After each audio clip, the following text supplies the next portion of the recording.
بیان تو صلی علیہ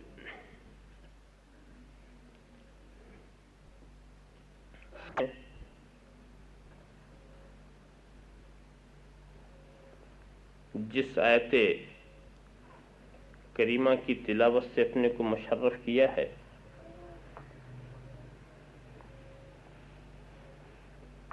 اس میں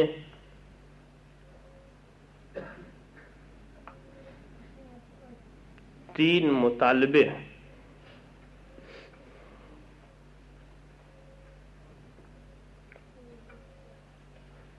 یہ ظاہر ہے کہ مطالبہ کرنے والا جتنا عظیم ہوتا ہے اس کے مطالبے بھی اتنی ہی عظیم ہوتے ہیں۔ ایک معمولی انسان کے خواہشات، آرزو یا اس کے احکامات و فرامین کا وزن ہی کیا ہے؟ تین مطالبے، اور یقین جانیں وہ میرا کوئی اپنا ذاتی مطالبہ نہیں،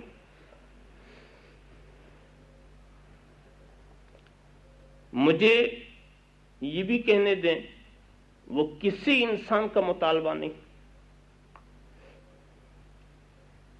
میں اور آگے بڑھ کر عرض کروں وہ کسی فرشتے کا بھی مطالبہ نہیں،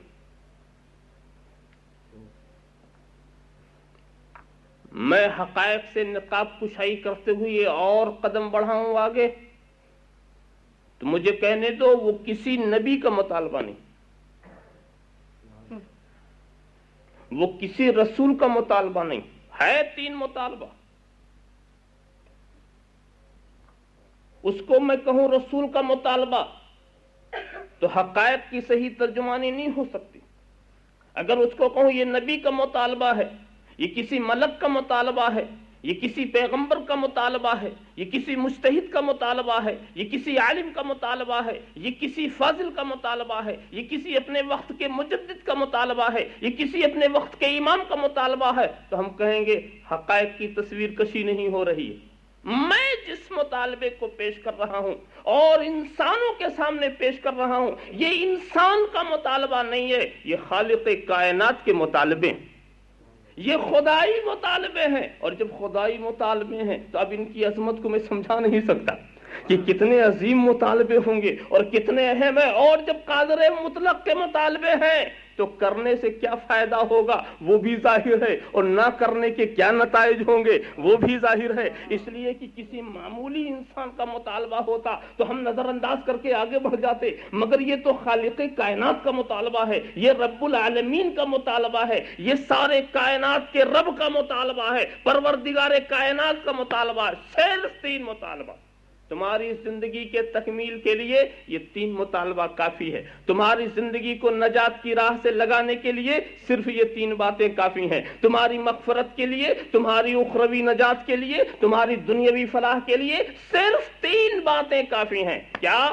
لِتُؤْمِنُوا بِاللَّهِ وَرَسُولِهِ، پہلا مطالبہ کیا ہے؟ ایمان لاؤ اللہ پر اور اس کے رسول پر، پہلی بات۔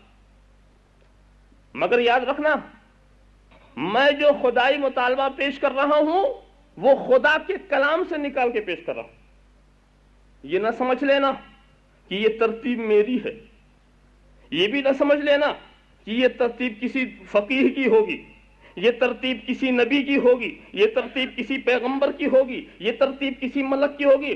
میں جو پیش کر رہا ہوں اس میں یہ بھی مطالبہ بھی خدائی ہو اور کلام بھی خدا کا ہو، تو تاکہ اس کے ایک ایک نقطے، اس کے ایک ایک حرف پر ہم اچھی طرح سے نظر رکھ کر کے سمجھ سکیں کہ جس نے مطالبہ کیا ہے اس نے کس انداز سے کیا ہے۔ پہلا مطالبہ کیا ہے؟ لِتُؤْمِنُوا بِاللَّهِ وَرَسُولِهِ، ایمان لاؤ اللہ پر اور اس کے رسول پر۔ اور دوسرا مطالبہ کیا؟ وَتُعَزِّرُوهُ وَتُوَقِّرُوهُ، اور اس رسول کی تعظیم و توقیر کرو، یہ دوسرا اور تیسرا مطالبہ کیا ہے؟ وَتُسَبِّحُوهُ بُكْرَةً وَأَصِيلًا، اور اللہ کی صبح و شام پاکی بیان کرتے رہو، اس کی عبادتیں کرتے رہو۔ تین مطالبہ، مختصر کروں، پہلا مطالبہ ایمان، دوسرا مطالبہ تعظیم رسول، اور تیسرا مطالبہ عبادت الہی۔ جب تینوں مطالبوں کو آپ پورا کر دیں گے تو دنیا کی بھی نجات آپ کے لیے ہے اور آخرت کی بھی فلاح آپ کے لیے۔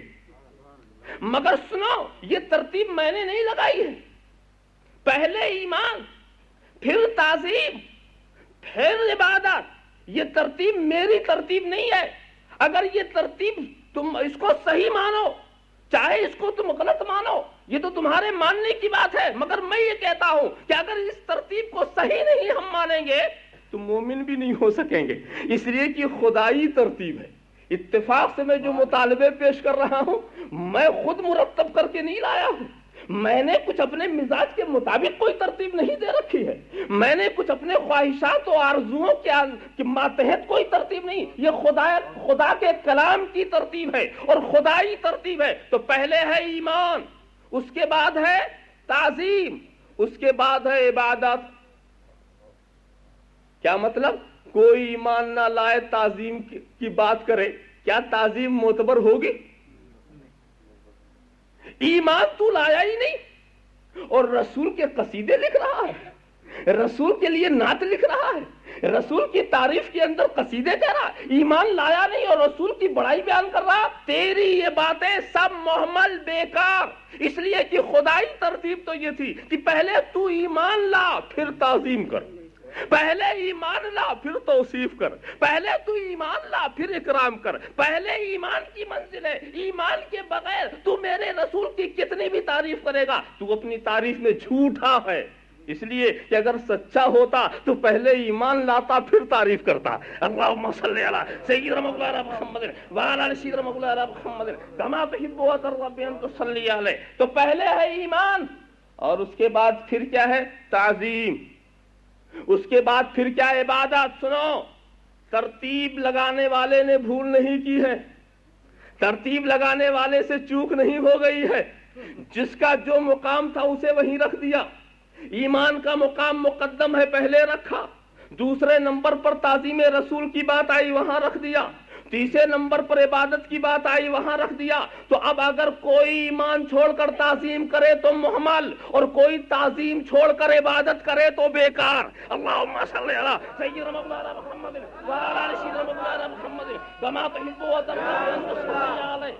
یہ میری اپنی ترتیب نہیں ہے، یہ خدائی ترتیب ہے، خدائی حکمت ہے، خدائی مشیت ہے، خدائی ارادہ ہے، خدائی مصلحت ہے۔ یہ ترتیب تو وہیں سے آ رہی ہے، اس ترتیب کا تعلق آسمانی ہدایتوں سے ہے، اس ترتیب کا تعلق خدا کے کلام سے ہے، اس ترتیب کا تعلق خدا کی مرضی سے ہے۔ پہلے ایمان پھر تعظیم پھر عبادت۔ ایک کو چھوڑ کر دوسرے تک پہنچو گے کم نہیں چلے گا، ایک کو چھوڑ کر کے واقعی دوستو بات ہی ہے۔ جب کوئی 3 منزلہ مکان آپ بناؤ تو پہلے ایک منزل ہوگی، پھر درمیانی ایک منزل ہوگی، پھر ایک آخری منزل ہوگی۔ کیا کوئی ایسا فن ایجاد ہوا ہے کہ درمیانی منزل تعمیر ہی نہ ہو اور آخری منزل تیار ہو جائے؟ کیا کوئی ایسی صورت ہے؟ مگر لوگ سوچیں گے کہ نہیں ہے، ایک طریقہ ہے۔ وہ طریقہ یہ ہے کہ جیسے ایک منزل میں بناؤں، اس پر ایک درمیانی لگا دوں اور درمیانی کے اوپر ایک تیسری منزل بنا دیا، تو اب جب تیسری منزل بن گئی تو اب بیچ والے کی کیا ضرورت؟ وہ تو بن گئی، تیسری منزل بن گئی۔ کسی کے ذہن میں خیال ہے کہ بیچ والے کی ضرورت نہیں؟ میں نے کہا جب ضرورت نہیں گرا دو، جب بیچ والے کی ضرورت نہیں ہے تو گرا دو۔ اس نے گرایا تو وہ تیسری منزل خود گری، اور پہلی منزل پر گری تو یہ بھی مجروح ہو گئی۔ تعظیم کو گرایا تو عبادت ان کے ایمان کے لیے مصیبت بن گئی۔ اللہم صلی علی سیدنا مولانا محمد وعلی آل کما تحب و ترضى ان تصلی علیہ صلی اللہ علی النبی الامی وآلہ صلی اللہ تعالی وسلم صلاۃ و سلام علیک یا رسول اللہ۔ ایک بات میں اور بتاؤں، مثال کے طور پر اس کو دیکھو، عمارت کوئی بھی آپ بنائیں اس میں ایک بنیاد ہوتی ہے۔ بنیاد، ایک مکان مجھے بنانا تو اس میں کئی چیزوں کی ضرورت ہوگی۔ ایک بنیاد، بنیاد کے اوپر کیا ہے؟ دیوار، دیوار کے اوپر چھت، تبھی تو روم بنے گا۔ کہیں ایسا روم آپ نے دیکھا ہے کہ بنیاد اٹھایا اسی پہ چھت ڈال دیا؟ ایسا تو کمرہ کبھی نہیں بن سکے گا۔ دیوار ضروری اٹھانی پڑے گی، پر لمبی چوڑی دیوار نہ صحیح، مگر ایسی تو دیوار کم سے کم کھڑے ہو کے آپ چل تو سکیں، ایسا تھوڑی کہ حالت رکوع میں چلیں گے، پھر ایسا تو آپ خیال کریں گے۔ بہرحال دیوار، مگر ایک بات میں بتاؤں، دیوار اور بنیاد کی حقیقت کیا؟ آپ کہتے ہیں یہ دیوار ہے، اس کے نیچے جو ہے بنیاد ہے، حقیقت یہ ہے کہ دیوار تو وہیں سے شروع ہوتی ہے، زمین کے نیچے ہی سے، جس کو اب آپ بنیاد کہتے ہیں کہ یہ بنیاد ہے، وہ خود دیوار کا حصہ ہے، اس پر خیال کیجیے گا، جس کو آپ بنیاد کہتے ہیں وہ خود دیوار کا حصہ ہے، مگر فرق یہ ہے کہ دیوار کا وہ حصہ جو زمین کے نیچے ہو اس کو کہتے ہیں بنیاد، اور دیوار کا وہ حصہ جو زمین کے اوپر ہو اس کو آپ کہتے ہیں دیوار۔ حقیقت میں دونوں ایک ہی چیز ہے، حقیقت میں دونوں ایک ہی چیز ہے، دونوں میں کوئی فرق نہیں ہے، آپ خیال کرتے چلے جائیں۔ میں ایک بہت، ہاں چھت جو ہے یہ ایک الگ چیز ضرور ہے، مگر چھت قائم ہی نہیں ہوتی جب تک دیوار نہ ہو، بنیاد نہ ہو، تو چھت اپنے وجود میں دیوار اور بنیاد کی محتاج ہے۔ ہاں ایسی بھی دیوار مت کھڑی کرنا کہ نیچے بنیادی نہ ہو، ورنہ بہت کمزور دیوار رہے گی، وہ دیوار جو ہے قابل بھروسہ نہیں رہے گی۔ تو میں یہ کہہ رہا تھا کہ بنیاد، یہ مت سمجھ لینا کہ دیوار اور ہے بنیاد اور ہے، بنیاد بھی دیوار کا ایک حصہ ہے، نیچے ہے زمین کے اندر ہے اسے ہم کہتے ہیں بنیاد، جو اوپر ہے اس کو ہم کہتے ہیں دیوار۔ حقیقت میں یہاں سے وہاں تک سب دیوار ہی دیوار ہے، یہاں سے وہاں تک سب دیوار ہی دیوار ہے۔ تو سنو جی، اب میں بتاؤں، اسلام کا ایک مکان تیار ہوا، نیچے کی بنیاد کا نام کیا رکھا؟